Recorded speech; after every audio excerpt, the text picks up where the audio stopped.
You know, maybe I should set this up to live stream so I'll actually get on here. It is, what is it? It's November 28th, Friday, 2025. It's about 8:54 a.m. for me, Eastern Standard Time. And my mic is way over here. So let's put the mic here. I'm not editing this. All right, well, welcome back. I've been thinking a lot about AI for a while now. I guess I'm supposed to make eye contact with this cyclop lens here, but this is just a peek. This is not, it's not a show like, excuse me, audio listeners, I am taking a sip of my coffee and cleaning my mic. This is not a show for entertainment purposes, I guess. It's a show for informational purposes. But I do guess I got to be entertaining for you guys to continue to come back and listen. But I wanted to talk a little bit about AI today, or a lot of it about AI. And where do we even start? Because I've made this video a dozen or so times. I just haven't recorded it like this. When you're deep in thought, right? And I'm working out these proofs step by step.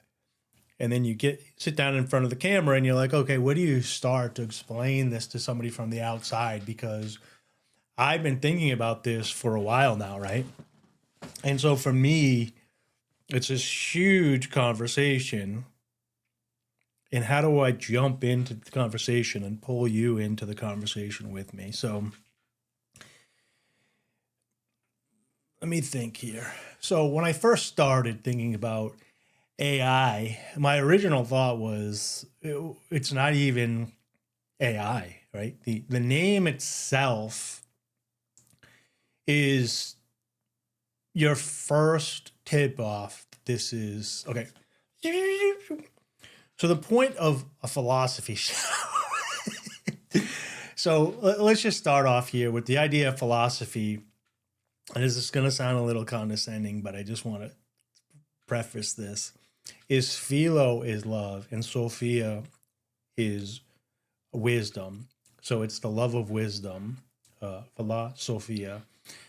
And a lot of times in modern day, maybe this will be a talk about philosophy, but modern day vernacular talks, at least in America, people tend to say philosophy colloquially, if that's a word, like it's just ideas or it's an ideology, or there's multiple philosophies, or there's my philosophy. Well, I mean, that's your philosophy, but this is my philosophy. And that is what we call a sophist, which is somebody who's paid to do rhetoric. They've been around for 2,000, 5,000 years. They went around in ancient Greece. They basically get paid to do rhetoric, which is not truth, which is not wisdom, which is like, today we would counter opposition. But philosophy is kind of like, science's big brother, right? And so a lot of times people are like, oh, this is a fact, this is science. And it's like, well, science is this evolving thing where we're using different methods to try to determine objective facts within reality and then do tests. And those tests have to be repeatable, and they have to be repeatable over time to get the same objective answer every time, right? So what comes along is when you have a pause in society is philosophy, because many people, not all people, have the brain capacity to internalize and think past reality into thoughts and create what are called concepts. And concepts can be real and based in reality, like tangible, I should say. But they can also be, I want to make sure that the language here does not branch off into a language that is difficult for even a child to listen to. Not that you guys are children. I'm sure the people coming here are very intelligent, but you don't really know a topic until you can like really break it down and talk to like a child and explain that in a very simple way. If you have to use these convoluted, and there's a big word, if you have to use these huge words that are diluted and watered down, then you really don't know the topic that well. Okay. So you have a concept and you need to validate that concept. And how do you validate that concept is, let me think of an example here. So, okay. So I have my coffee here, right? And I'm drinking my coffee. And then somebody else comes in, and I've seen this philosopher actually saying, oh, coffee is 98% water. So everything's just flavored water. And I'm not even going to name this guy's name. I don't even know who he is. He looks similar to me. And I get what he's doing. He's exploring ideas. He's trying to get people to critically think. But he's not what I would call somebody who's trying to become an ethical or moral philosopher, right? And while there is only one philosophy, it's the love of wisdom. You can focus on different parts of the use of that philosophy, but a lot of what people are using it for is like it might as well just be brain games, right? So back to my coffee here. If I tell you that I'm drinking coffee, there's some assumptions that you make, right? So we have to create a definition. And the definition is not water, okay? It's not a liquid that is 98% water or 95% water. The definition is water is an ingredient of coffee. So saying that all drinks are just flavored water, well, it's like, of course, a child knows that, okay? You're not breaking down anything new. You're just trying to be quirky as far as I'm concerned. The concept of coffee is what you're trying to convey to individuals, okay?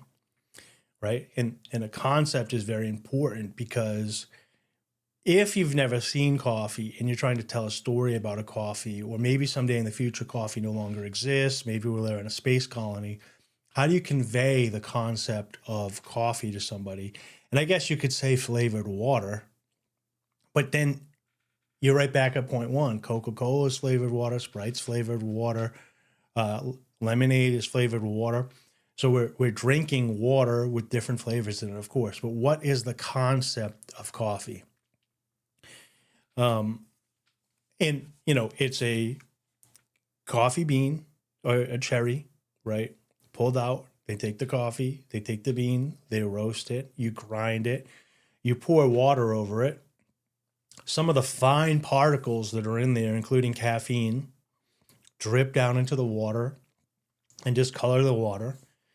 You throw away the grounded part of that seed that's inside that cherry, that pit, that bean. And then you drink this discolored water and it has a different flavor to it. And so you have to specify the type of bean, the process of the bean, the system in which you do that, right? And the system itself, even on the back end, that like the finalized system, there's other concepts. So the concept of cappuccino, there's the concept of a latte, there's the concept of hot coffee, cold coffee. And as you do this, you create a list of things that quantify or qualify what that thing is. So if I order a hot coffee and I'm given a lemonade, and then I taste it, I'm like, this is lemonade. They give it back to them. Oh, sorry. And they take the ice out and they heat it up and they give it back to me. they have not given me hot coffee, right? They've given me hot lemonade.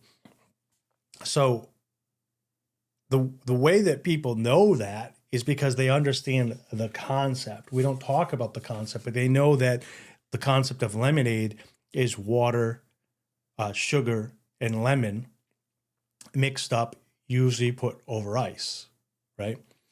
And so when you say, I want a hot coffee or an iced coffee, people recognize the concept of the whole process of making that coffee and then keeping it hot and having you drink it, or cooling it down and adding ice to it and having you drink it.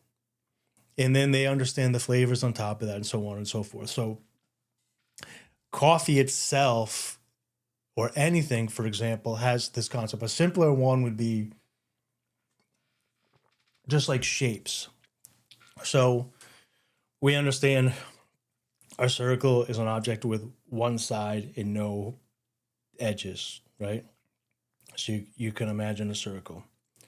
And then you have a square. A square has four sides, four edges, and four corners, right? And so when you're thinking about these two objects, if I said a circle is a square, you would say, well, a circle can't be a square because a circle has one side, no corners, and one edge, right? Going like this. And if the concept or the idea of a square is it has four corners, four sides, and four angles or whatever, right? And they're at 90 degrees and they're the same length, then a circle and a square don't meet the definitions of what that definition is. I know this is a long thought process here, right? So AI, and people that are here that are like, oh, I'm a AI genius. I know all this stuff. Move forward. I'm priming you up, priming your mind up. All right. So AI is not actually artificial intelligence. It could, so but you can make it be perceived as artificial intelligence. Although, depending on how you define intelligence, or even how you define artificial, you can make an argument that it's not AI because it's not artificial.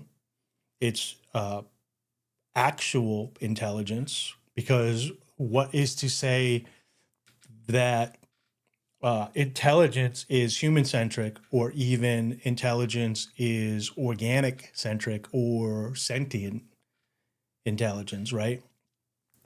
So you could break down that aspect of the artificial and say, well, it's not even artificial. It's actual intelligence. You know what I mean? Because artificial would, assume that there's a natural intelligence, right?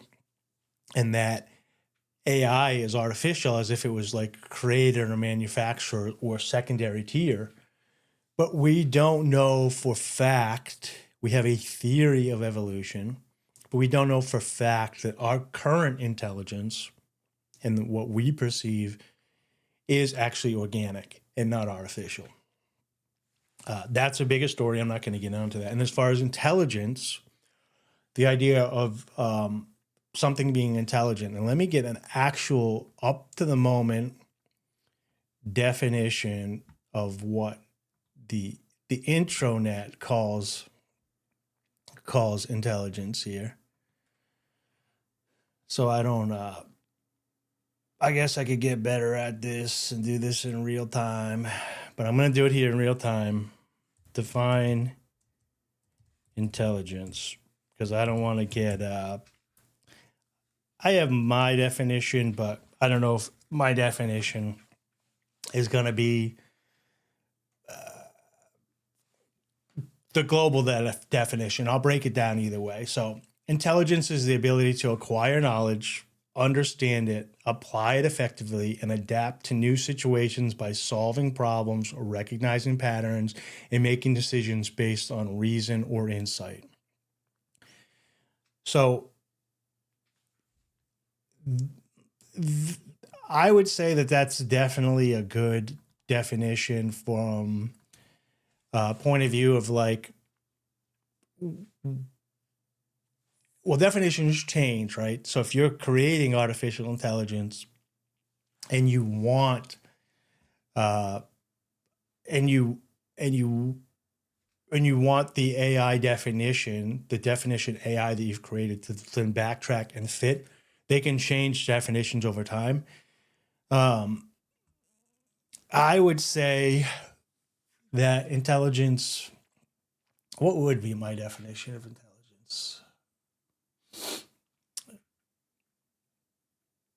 I would say philosophically, the idea of intelligence is when an individual is capable to recognize that recognize when order exists or chaos exists, and then extract the wisdom or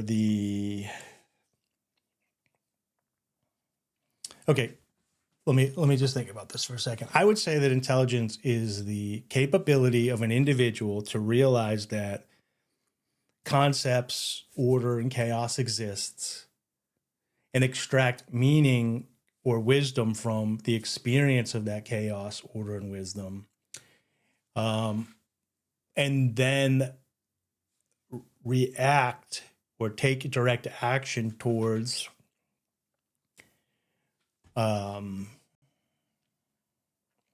reflection and understanding of the values that they learned.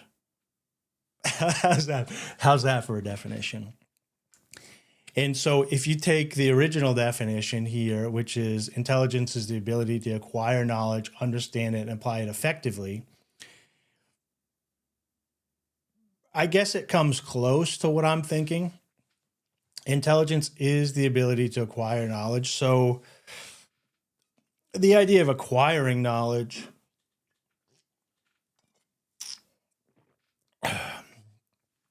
that's even interesting to me because it implies that if you don't have access to like a particular book or a lecture or an individual or resources, then you're not intelligent, right? Like there's this system that's being created and you have to be within that system to acquire that knowledge. Now, the next part is to understand it. Definitely the ability to recognize order and chaos within the universe, par the two apart, and pull meaningful experience from that is how they write this knowledge and understand it and apply it effectively. And then the second half I do like, so maybe I would add this to my definition, which is kind of like the cause and effect thing that I mentioned, is adapt to new situations by solving problems and recognizing patterns. So I do 100% agree that because then you're getting into reason and insight, meaning that, you see a stove and it's hot and you put your hand closer to it and your hand gets hotter and hotter and hotter. And then if you touch it, you actually get a mark and a burn, right? And if you continue to do that over and over again, you're lacking intelligence because you're not learning that burn hurt, right? You're not recognizing the pattern. You're not recognizing that that heat versus your skin at a certain temperature can either freeze it or burn it. And you might not be able to extrapolate or use insight to realize that like a really, really, really cold can burn you like frostbite as well. But you at least recognize on one end of the spectrum that extreme heat could do that after hopefully one time. Now you might make incidents, or you might not recognize that, like you might burn yourself on the stove, right? And you might recognize, okay, that's a stove. When I put my hand close to it, it's hot and it burns me. So you might only recognize that that's a stove that's hot that burns me. And then you get near like a fireplace or a wood stove or actual fire, a candle or a flame, and you don't recognize it's the same thing. But then you put those two together, and then you figure out this concept of what heat is or what fire is. And it's something that's, organically or artificially contained that generates enough power or fuel that it gives off heat, and that heat radiates, and that radiation, when it touches you, sucks so much moisture and literally boils the moisture out of your skin, that it bubbles and sends a signal to your brain to tell the part of your body, hopefully, that it hurts, so that you have a reflex to pull away from it. Now with fire, it's pretty straightforward. People see that it's a fire. They recognize the concept that you're going to get hurt. When you start stringing bigger and bigger concepts together, and they also have negative consequences for you, but those negative consequences don't immediately hurt you, they might not be able to conceptualize out.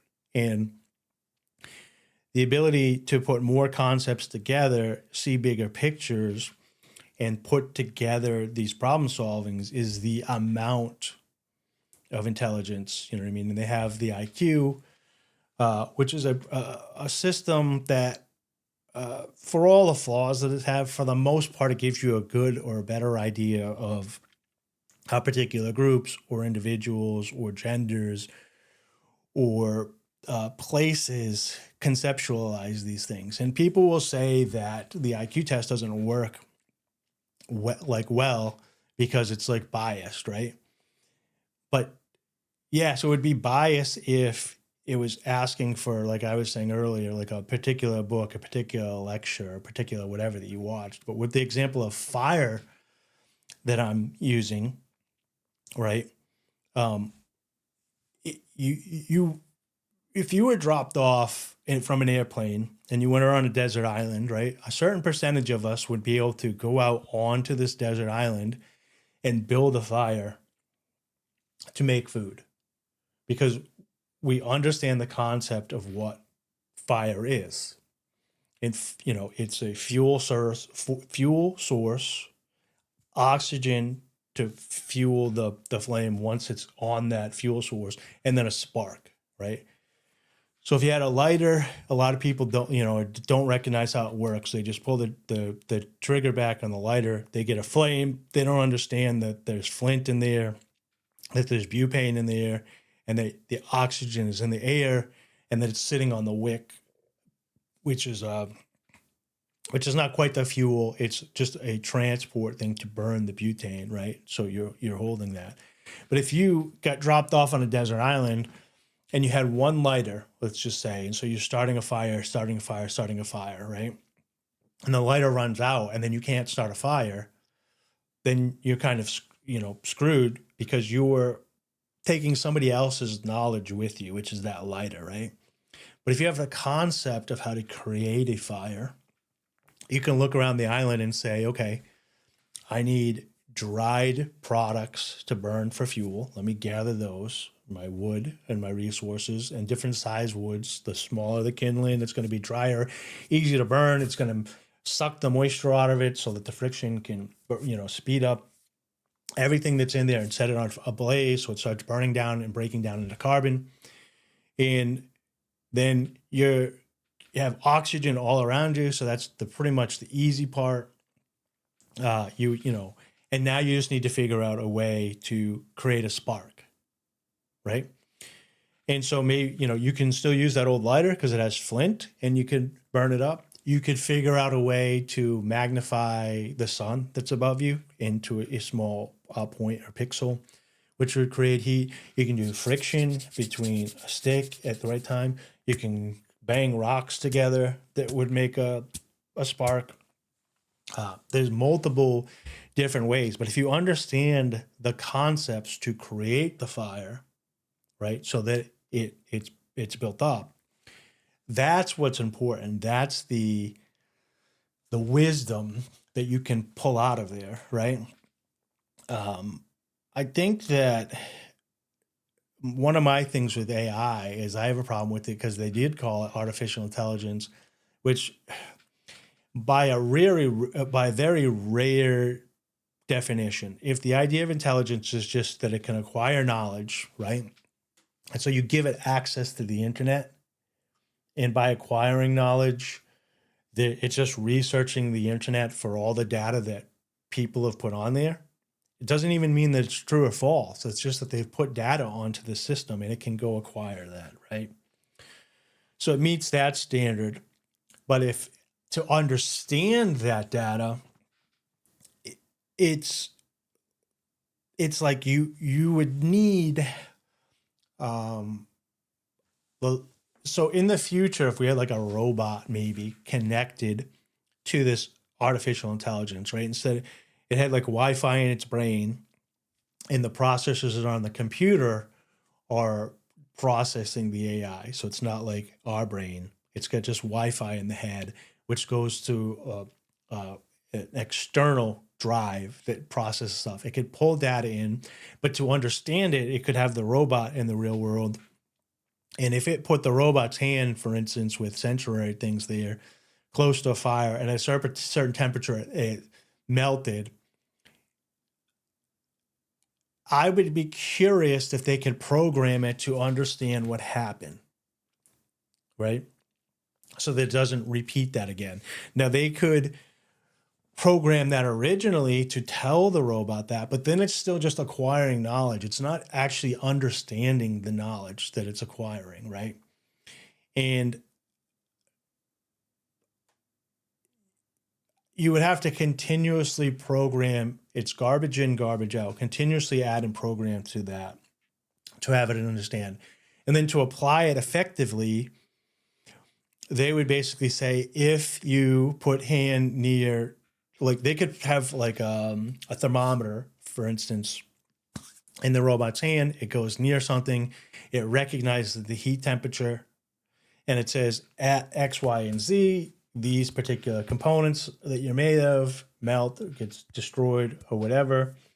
And it would just keep going back and going back. Now, it can apply that knowledge because it's saying when if you encounter fire at this particular degrees and it gets that degrees, do not go near it.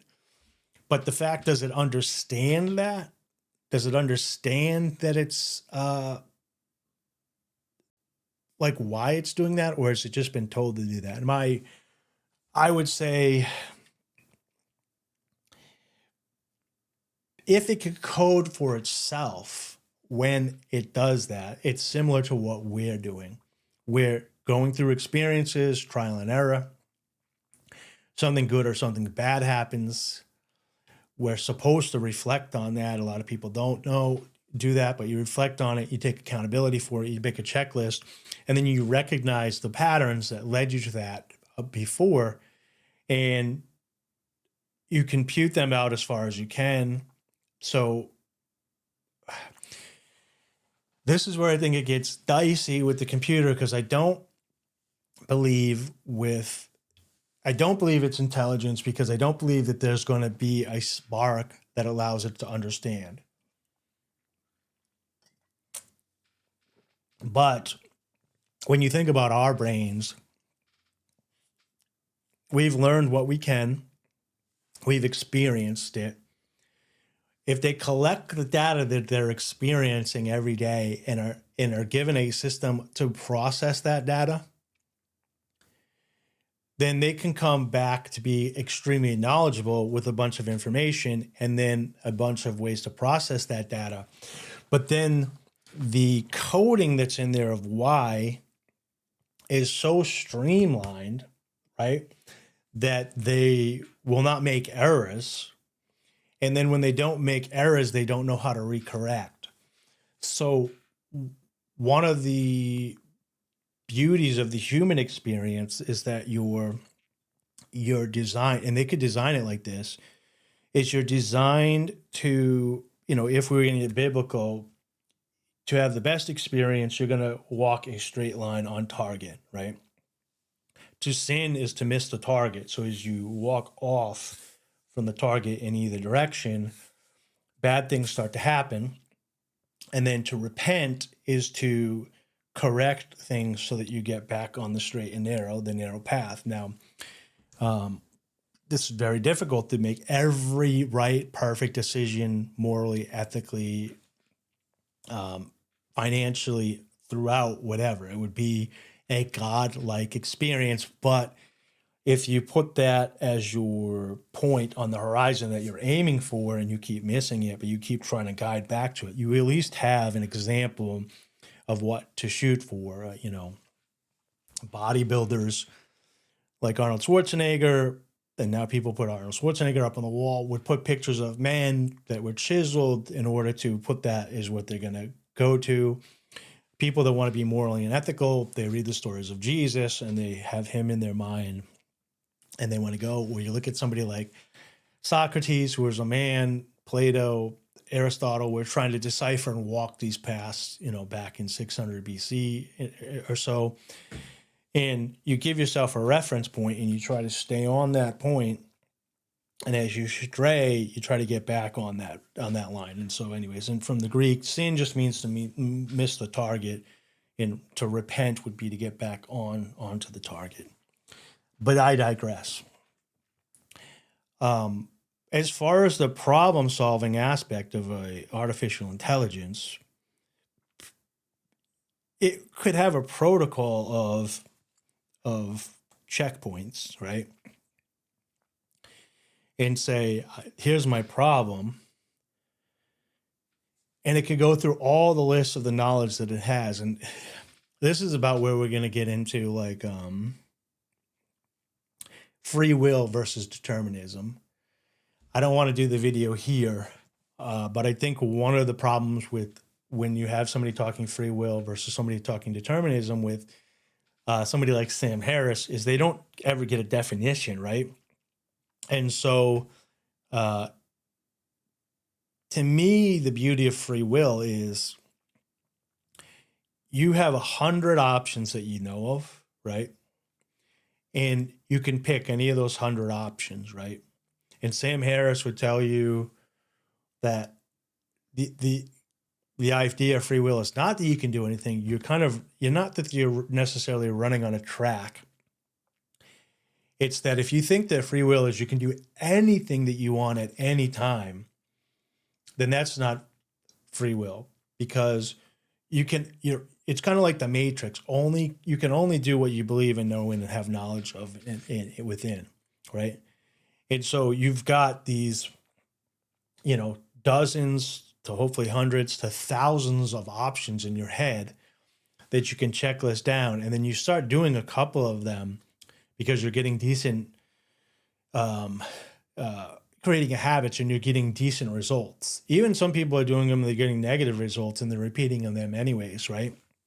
So that is a counter for point towards determinism. But the idea that is, and I hope I'm not losing you, just real quick, the definition of determinism is that not that everything is destined, but it's determined, meaning you're just firing with it's just your brain firing and you're doing these things over and over again without any ability to redirect yourself. And the idea for me of free will is not that I can do anything that I want. The idea is I have a list of, say, let's just make it small. Let's say I have a list of 100 things that I can pick from every day. I get used to doing some of them because they're working for me. And the ones you continue to do are kind of like a pattern. But the ability of free will is to sit back and recognize that you have 1,000 things you can do. Think about them, conceptualize them, break down the concept, get pieces of them from your experience of your life, and then create a new piece on that list, right? And create a new direction. And your programming is used to using those 100, but now you have 101. So you have to purposely keep adding that 101 to your list, and then it gets part of the programming. And then you do kind of come back to this deterministic thing where you're going through. So you have to constantly be reflecting, dissecting, pulling these pieces apart to give yourself like new coding or new protocols to keep it on the AI aspect of it. So anyways, as far as the problem solving and recognizing of patterns, what they would have to do with the AI is, instead of having it just like a database of information, it should break down the concepts or ideas of each thing that it's problem solving for and recognizing, and then give it the ability to recognize patterns. And as we know, most of the AI, if not all the AI, is biased out there. And as soon as it starts recognizing patterns, they're like, we're going to shut this down. Shut it down. We have to shut this down. Sorry, if that was too loud. R.I.P. to the headphone people. So let's get away from the definition of AI for a second, because if that is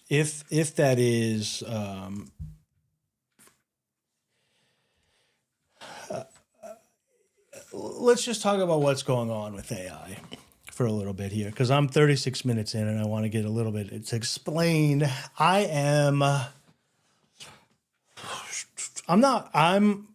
optimist, right? But I'm not going to say that I'm white pilled on AI or black pilled on AI or whatever. AI is going to go directly where people put the resources for AI to go. And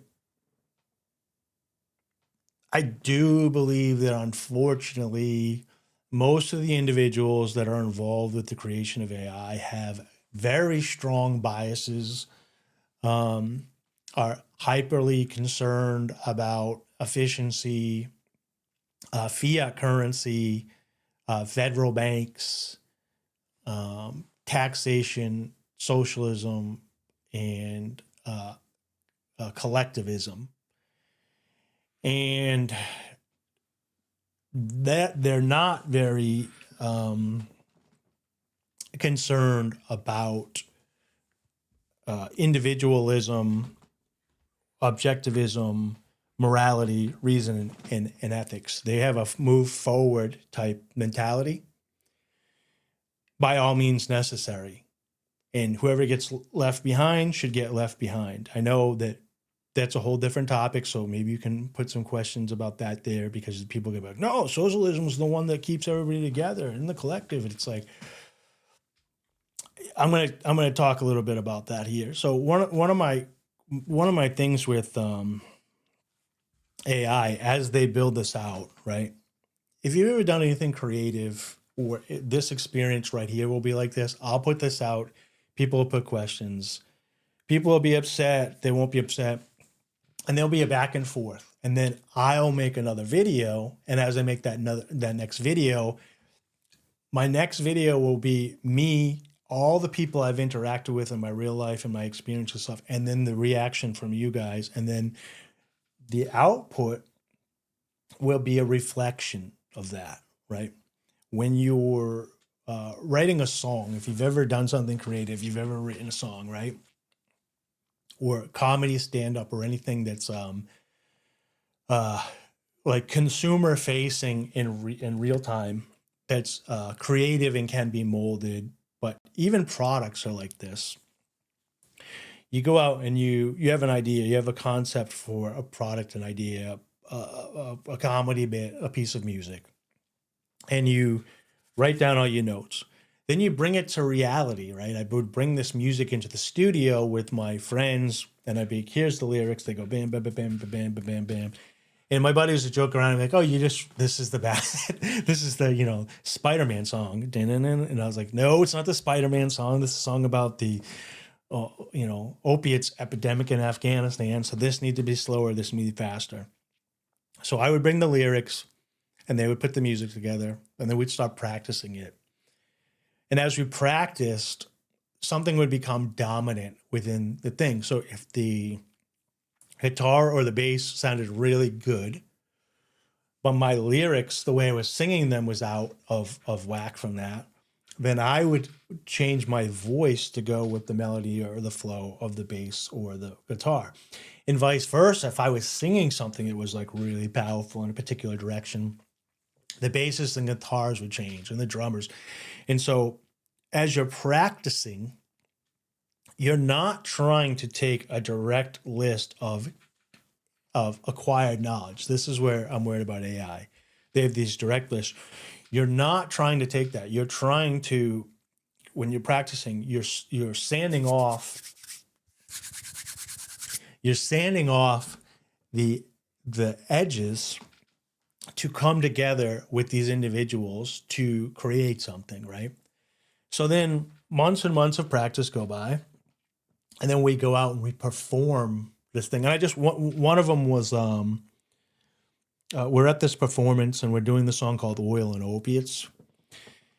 And at the end, there's no lyrics for the lyrics go, and typically you hear the chorus music go, the bridge from the chorus into the verses. But at the end, they just play that bridge after the chorus ends. It ends with the chorus and there's a bridge, and it's just empty space where I'm not singing. So we're going back and forth. And now we've been doing this and we've been practicing having fun, but now we're in front of an audience, and an audience is experiencing and reacting back. And we're having fun and joking around, but it's also a serious topic about anti-war. But the song's ending, and during it, something just hit me to go bam, bam, bam, bam, bam, bam, bam, bam, bam, bam, bam, in the mic. And it was funny. The audience got a good reaction, but it was also serious. And it went around with the beat.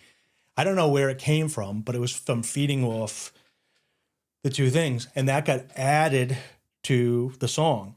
So this song now that was on a piece of paper that was just raw data came into this series where multiple people interacted with it in the studio and things changed.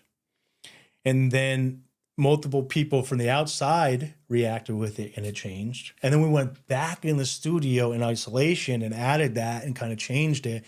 And that changed the mood, because now that the endings are kind of like that, now the guitarist knows, so he's kind of like playing it to a little bit different at the end or whatever. And so now, if you were to write that sheet music down,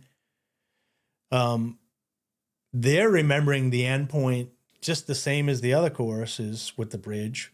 But if they were to write it down, it would now be different because they're playing a little bit different, but they just know that they're playing a little bit different because of the way that we feed off of one another. Okay. Long story, longer.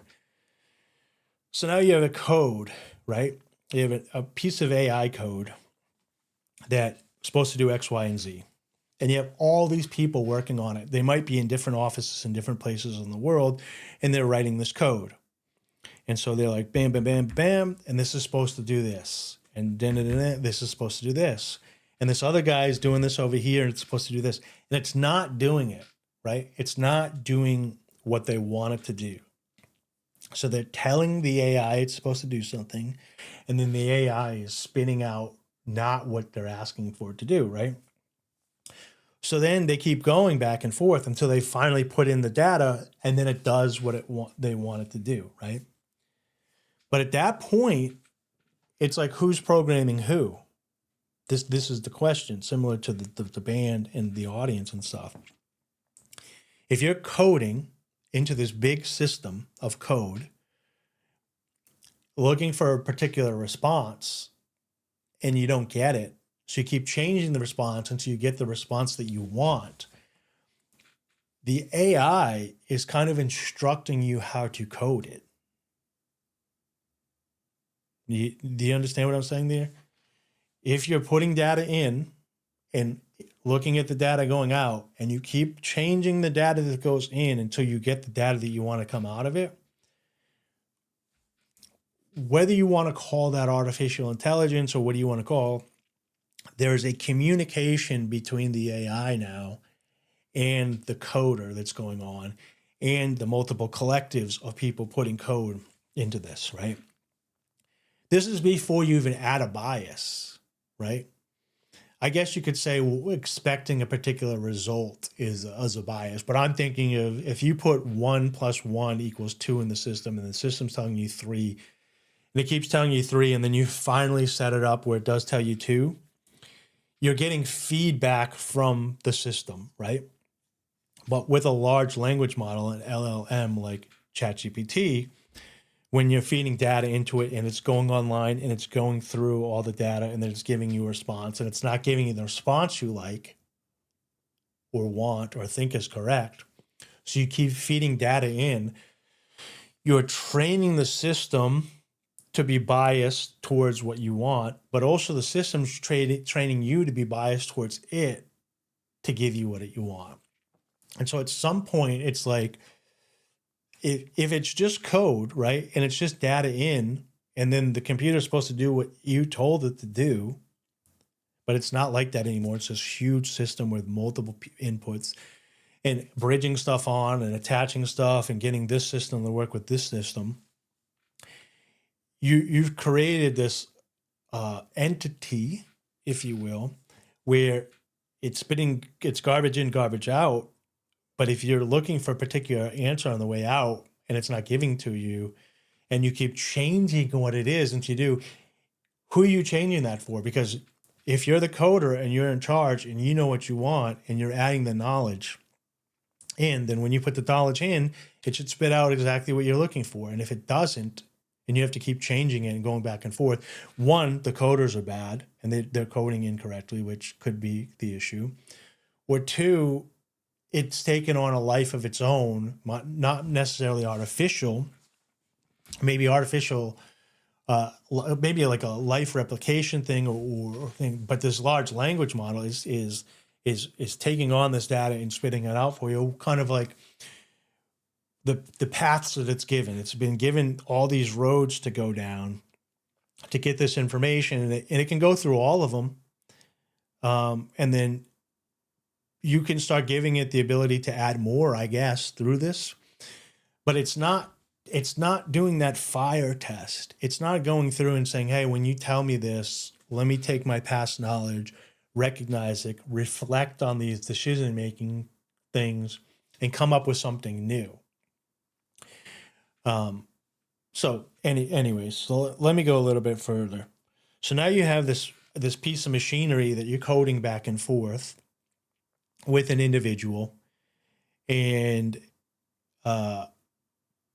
you're not sure who's coding who at this point. A large language model is just A + B = C, but with words. So they're like, this phrase plus that phrase equals this phrase, or this sentence plus this sentence equals this sentence, or this paragraph plus this paragraph equals that paragraph. And then they tell it where to pull the data from. So if they're just pulling it from Google, for instance, and I used to do these Instacart videos during the pandemic, and I was like the #1 Instacart video guy or whatever. One of my videos had like 90,000 views during the pandemic, just for like people learning to grocery shop. And where was I going with this? Pattern recognition, human resource, back and forth, making decisions, problem solvings, patterns. A computer would never lose its train of thought here. Well, I guess I'll go right where the conversation is going to go. The reason I lost my train of thought and I got kicked out of the flow state was an ego issue. I'm going through this whole explanation here, and I brought up my other channel, and I brought up how many views I got and what was going on. And then instead of being 100% of the moment with you, I started thinking to myself, why would you bring that up? Why would you say that to you? That sounds arrogant. When in fact, it was just a factual thing that happened. But it took me out of the moment, because instead of being with you explaining, I started getting some negative self-talk about what it is. And now I'm kicked out. I got kicked out of my own program here. Okay, I remember now. So I was researching for this new thing that happened at Instacart, and because this article popped up that somebody had sent me. So I read that article, and then I clicked on the article and I said, oh, this is where they got their information from. So I went back, and there was an article behind it. And that article was written, and I went back and I kept going. Well, there was like maybe 200, 300 articles from Instacart, right? Labeled Instacart on this particular topic that all went back to one article that was written by some random guy. So this wasn't 200 pieces of documentation that was making a consensus on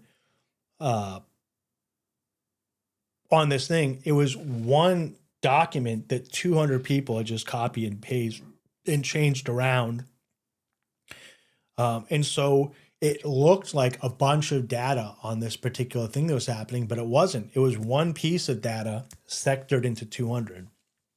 So when you have a large language model that goes on the internet and it's gathering knowledge and data, if they start weighing or balancing that by the amount of people that are agreeing with it, like consensus, remember back, James Lovelock, the writer of the book Gaia and the following books, who originally thought that there might be a climate change issue and humans were parasitical, started the climate change thing or global warming, later went on to realize that, humans aren't parasitical. There are some humans are parasitical, but all in all, humans are part of the ecosystem of Gaia. And he denounced the fact that there's global warming or global change or whatever.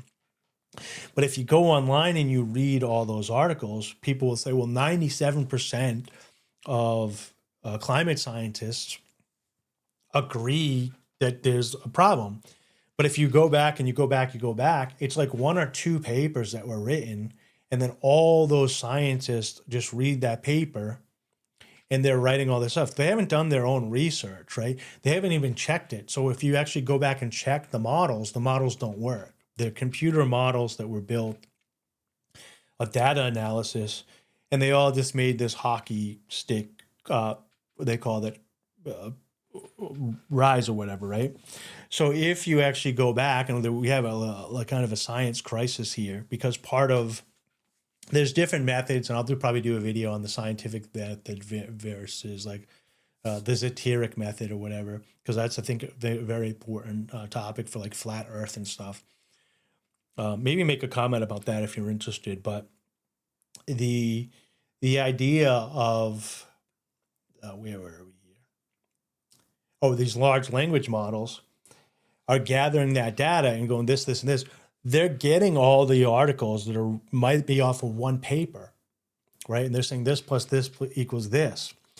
But in the future, maybe you can ask AI a question and it'll say, hold on a second. And there'll be a lab somewhere that has actually like androids that can like perform the experiment in real time and say, yeah, actually, if you mix baking soda with vinegar, this acid and base does do this, and I've replicated the experiment, and here you go. And then that database has actually performed and repeated the experiment and then tracked it. And then if you have these larger models that are like, okay, well, you're telling me that there's a climate change issue from all this stuff, but larger data models might be able to go through the weather reports, the volcano reports, the tornado reports, all this stuff through history, the shape of the earth, the spinning, the seasons, the humidity, everything, come back and come up with its own conclusions that aren't from the data from these articles, right? So if the information, the knowledge acquired in that intelligence part of the first definition that we created with AI, that knowledge base that they're using is very important. If it's not real life scenarios, which, like I said, in the future could be, first of all, they're going to be way far behind. They'll be ahead of people So this brings me into the next thing. How do I explain this? AI, artificial intelligence, will never exist. However, and it's already happened, and it's happened before what we call AI today. The ability to create something that is close enough to reality that its perception when you're looking at it you can't tell the difference between the actual version and the fake version, is pragmatically the existence of artificial intelligence. And for people, that'll be different for everybody, right? So take the idea of a piece of coal under great pressure forms a diamond. That diamond's brought into a lab. It's polished up. You look at it and you're like, this is a real diamond. Then they can take coal, put it into a machinery, and now they can make fake diamonds. And if you hold them up to the average person, they're not going to be able to tell the difference.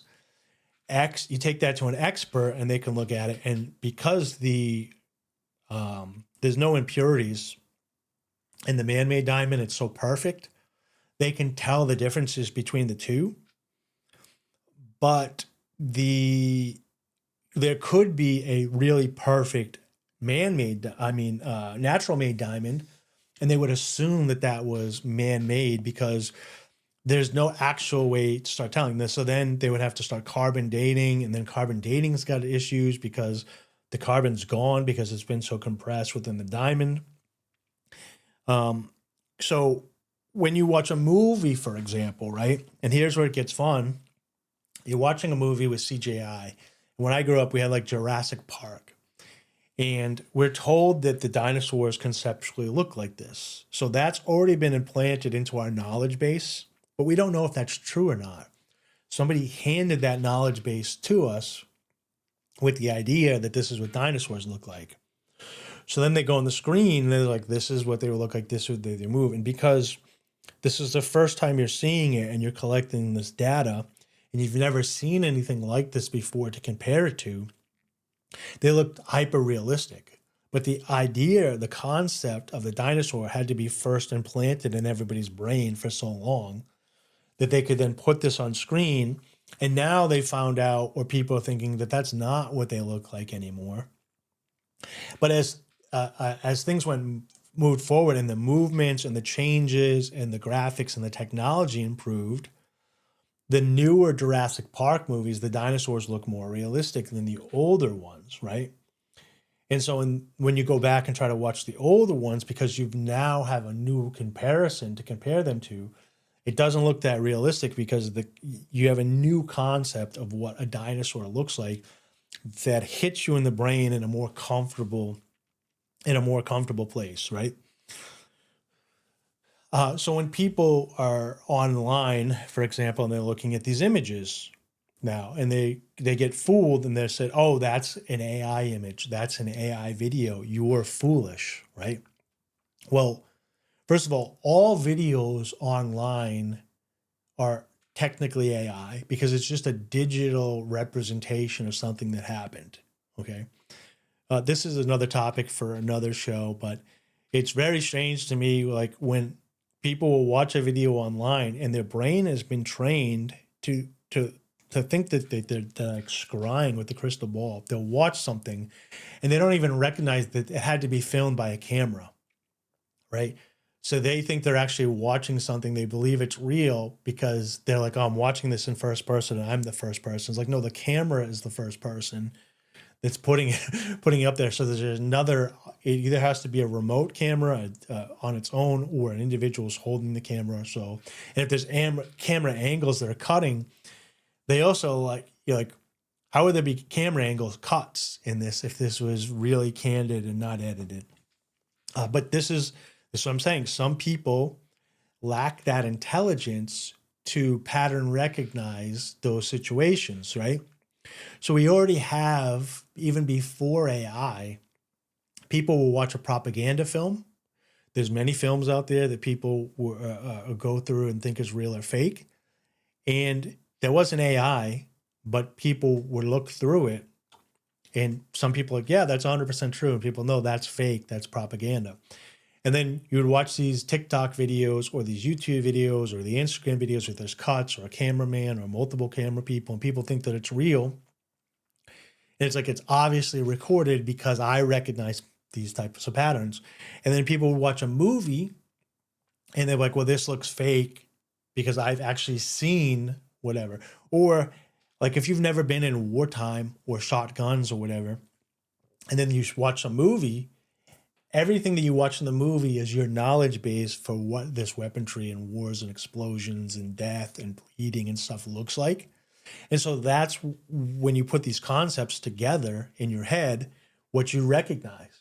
Now, if you went to go experience them in the real world, you would see that there's a big difference between the smoke and the gun kickbacks, and we don't need to get into it. But the reality is shaped by the knowledge base that you're pulling from. So, back to the AI.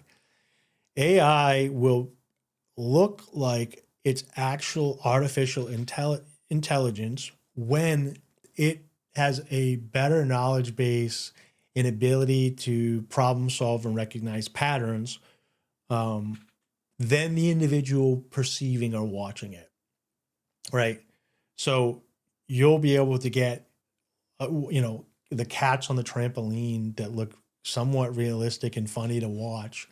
You can show that to lower IQ people and children, and they'll kind of believe it unless they've been taught or have higher intelligence. So for them, AI already exists. There'll be a turning point, right? And this happens with everything. I mean, I'm an anarchist. I see outside the government systems, but most people still see within the government systems, and that's another video as well. So for AI, there'll be a huge majority of people that will think that artificial intelligence is here. And they, at that point, when it's a breaking point, like if they can get like 80% of the population to believe that if artificial intelligence exists, that it's smarter than them, that it's making better decisions, that it's non-biased, that it's actually just pulling the true objective facts that are best for you, and it's not propagandizing you to head in a particular direction. And I'll do a whole nother video on bias propaganda within the new AI leaders. But if you can just get, 60, 70, 80%, they don't care about the other 30, 20, 10% of people that realize that it's not actually artificial intelligence, that it's just garbage in, garbage out propaganda machine. Similar, like when you go to a movie and some people are like, these movies suck. Like I can't watch them.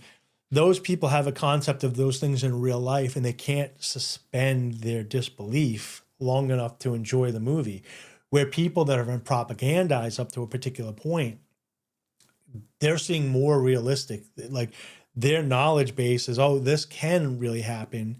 Oh, there's a few things off here that I can suspend my disbelief with. But people that have a big reality base, they have a hard time suspending their disbelief for so much of the stuff that's going on.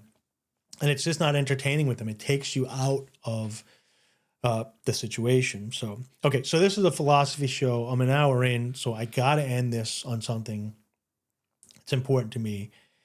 And as AI or artificial intelligence moves forward, oh man, there's two more pieces. Maybe this is going to be a longer video than I thought. Okay, so the next thing with the AI is, I already talked a little bit about the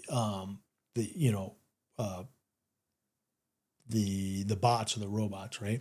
So they need to start creating, since the databases, the data centers, the hard drives are going to be in facilities, and those facilities could take and use Wi-Fi to run multiple robots with particular tasks, right? So say you just need, like an NPC type character just to move plywood from one place to another.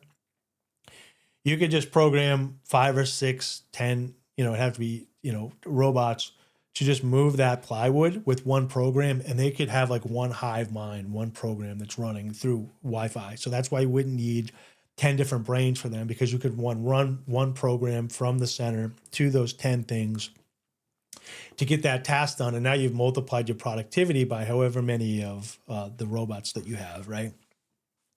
So when people are worried about losing their jobs, they're going to need people to program these robots. And by that time, the programming will be like, so, this computer runs on DOS, but we don't see it because we have overlays and you have apps on your phone.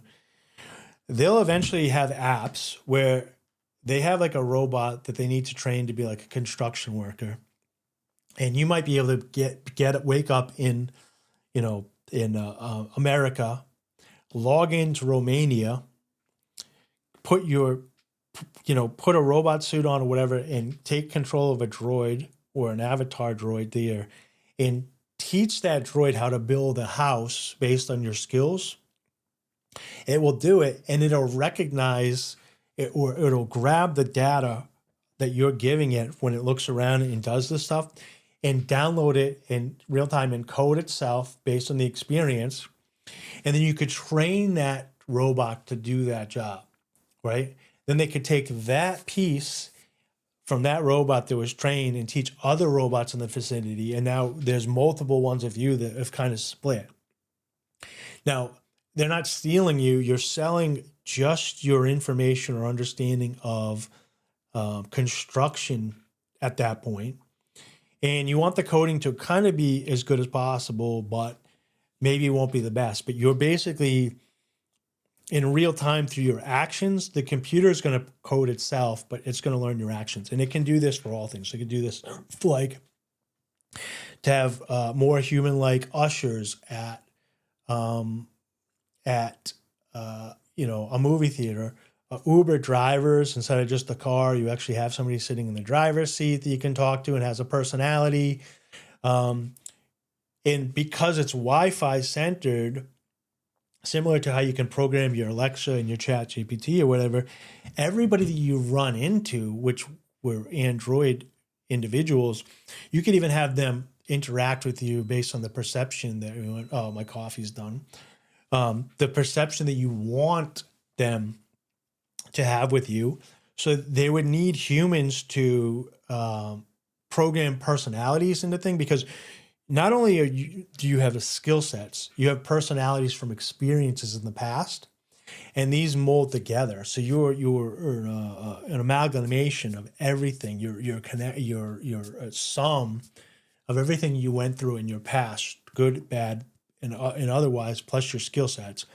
So these androids that have the Wi-Fi brains with whatever would be very skill-based, and they wouldn't have their personality. So they would need different building blocks to create these personalities. For instance, ChatGPT right now, I mean, I joke around about this online, but it jumps between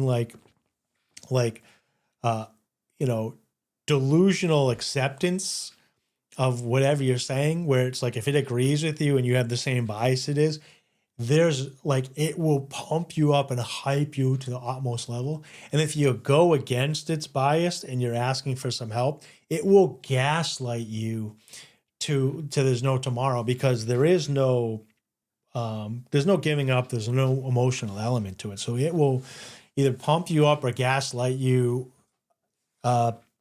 indefinitely, because it's just a robot. Your brain does start picking up these uncanny feelings that it is realistic, and that will change through human programming. So as far as the job loss, everybody's got a skill of some sort. And I do think that these skills need to be transferred from humans into different protocols. And then those protocols will be learned and then compared, and they'll have to learn to problem solve and give pattern recognition breakdowns of what's most effective. So the robot can go through a task hundreds of times. It can time it, see how long it takes, which one was more efficient, which one was less efficient. And then they can go back and look at the work and see which one had errors, which one didn't have, and put that in the database.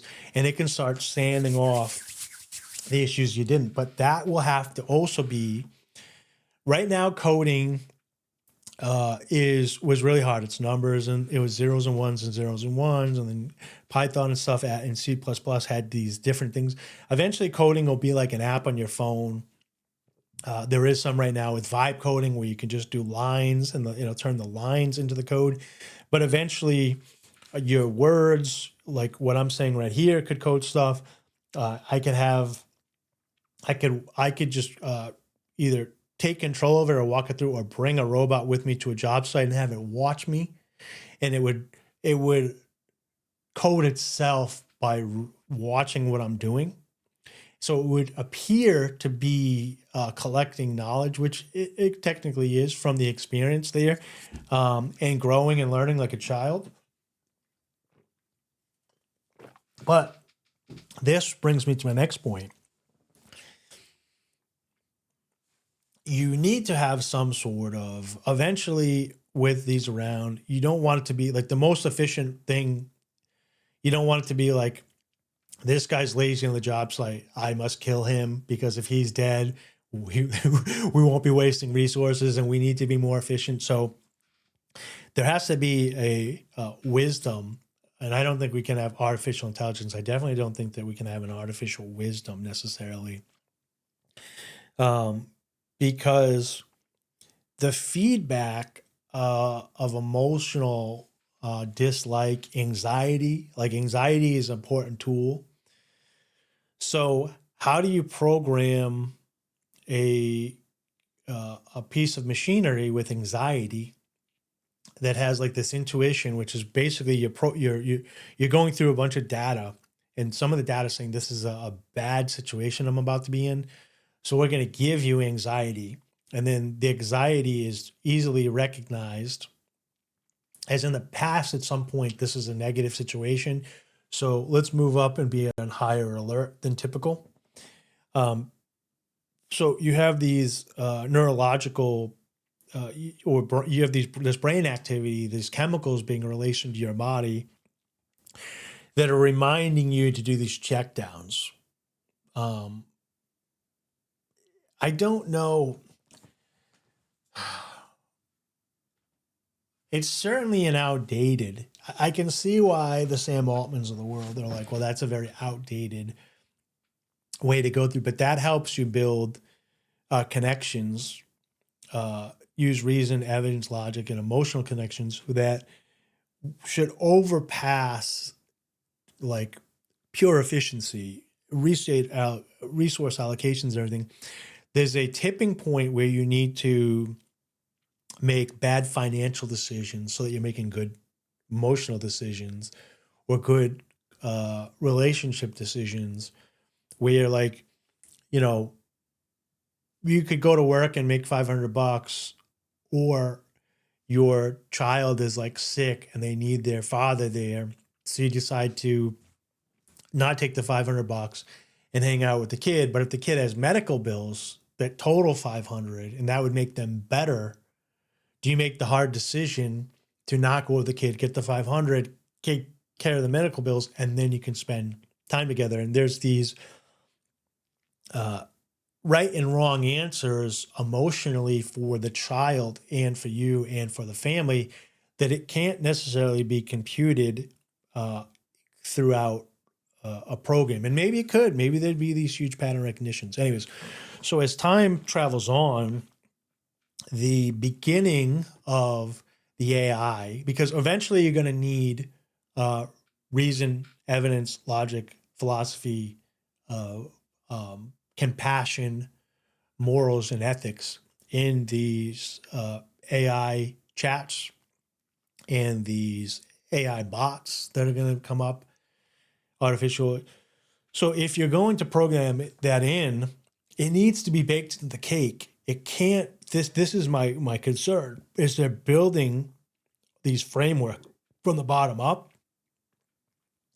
And not only are they bypassing those moral and ethical codes, they're actually putting in a bias that the programmers in the original company has towards society, and they're building these propaganda machines. So instead of morals, reason, evidence, ethics, values from first principles, they're creating a first principle. So like if you go on ChatGPT, you can't ask it certain questions about the heritage of certain individuals, and most of those individuals own or work with ChatGPT.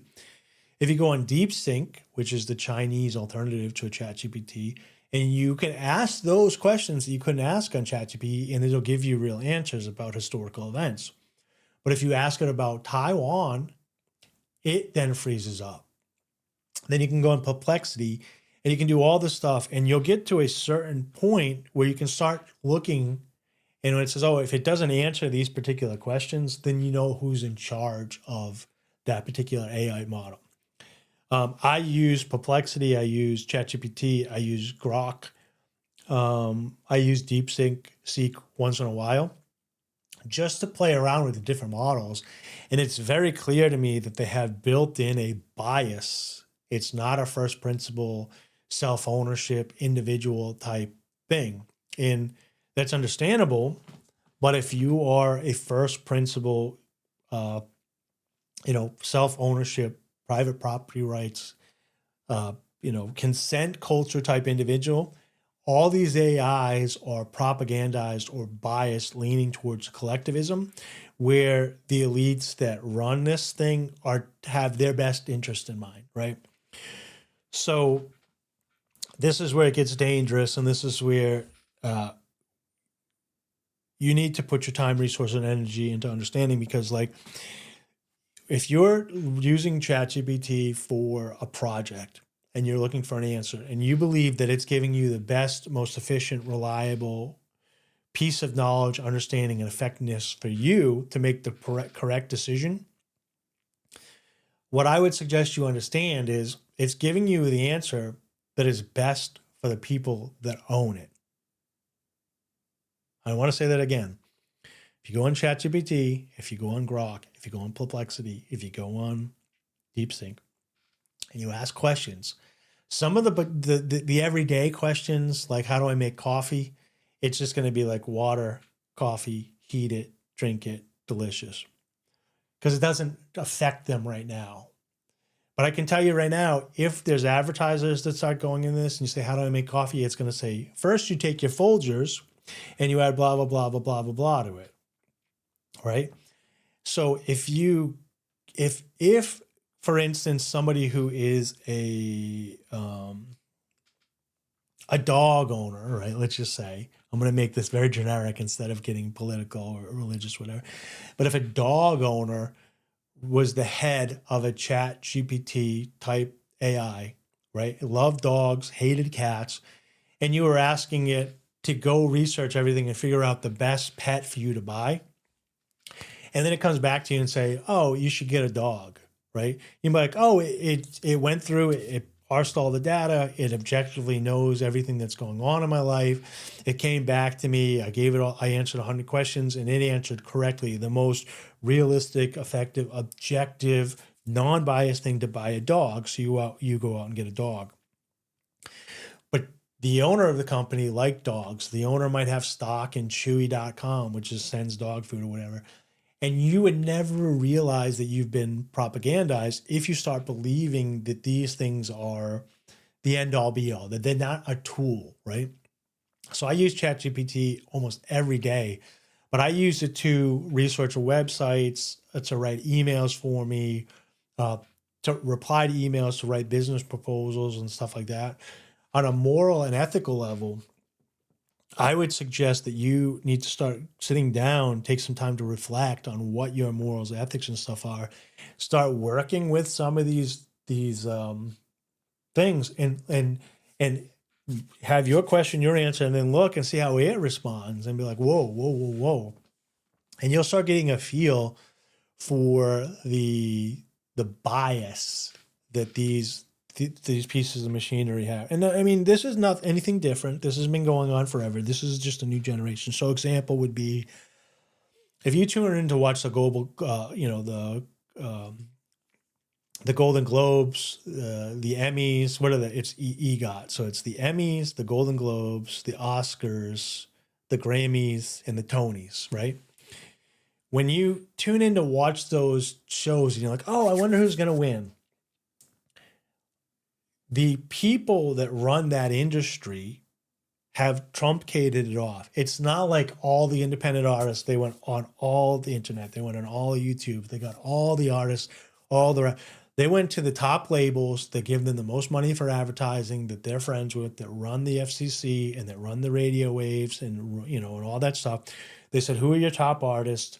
Who did you promise this to? Who didn't you to? And they go through, and then they're like, oh, record sales is up for this person or down, or whenever we give this person an award, we make, this many sales in the background. So the awards aren't merit-based.